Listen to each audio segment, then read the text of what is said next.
కాకినాడ జిల్లా కలెక్టరేట్ ఎదుట యువత కార్యకర్తలతో కలిసి నిరసన తెలియజేశారు. పిఠాపురం వైఎస్ఆర్సీపీ ఇన్ఛార్జి వంగ గీత పెద్ద ఎత్తున కార్యకర్తలతో కలిసి కలెక్టరేట్ వరకు ర్యాలీగా వెళ్లారు.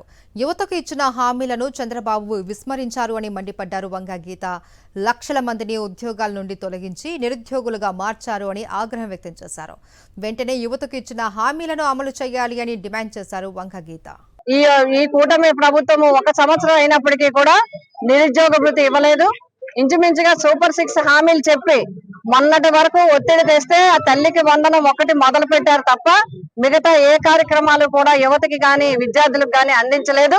అందుకోసమే ముఖ్యంగా నిరుద్యోగ యువకులు ఉద్యోగాలు ఇస్తామని చెప్పి వచ్చిన వెంటనే నోటిఫికేషన్స్ ఇస్తామని, నిరుద్యోగులందరికీ కూడా ఉద్యోగ అవకాశాలు కల్పిస్తామని, భర్తీ చేస్తామని చెప్పడం మాత్రమే కాకుండా ఒకవేళ నిరుద్యోగులు ఉద్యోగులు అయ్యే లోపు ప్రతి ఒక్క నిరుద్యోగికి కూడా 3,000 రూపాయలు చొప్పున నెలకి ఇస్తామని చెప్పడం జరిగింది.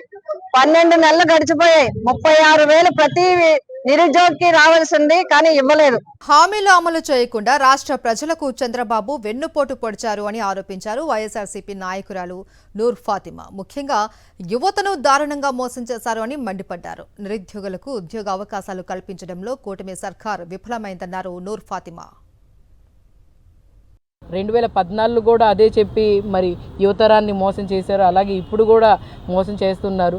ఏదో షో ఆఫ్ చేస్తూ మేము లైక్ జాబ్స్ మేళా పెడుతున్నాము, లేకపోతే మీ కంపెనీలు వస్తున్నాయి, ఆ కంపెనీలు వస్తున్నాయి అని చెప్పి ఏదో బోగాస్ మాటలు మాట్లాడుతున్నారు తప్ప ఎక్కడా కూడా అమలు అయ్యే పరిస్థితిలో ఈ కూటమి ప్రభుత్వంలో కూడా ఎక్కడా లేదు.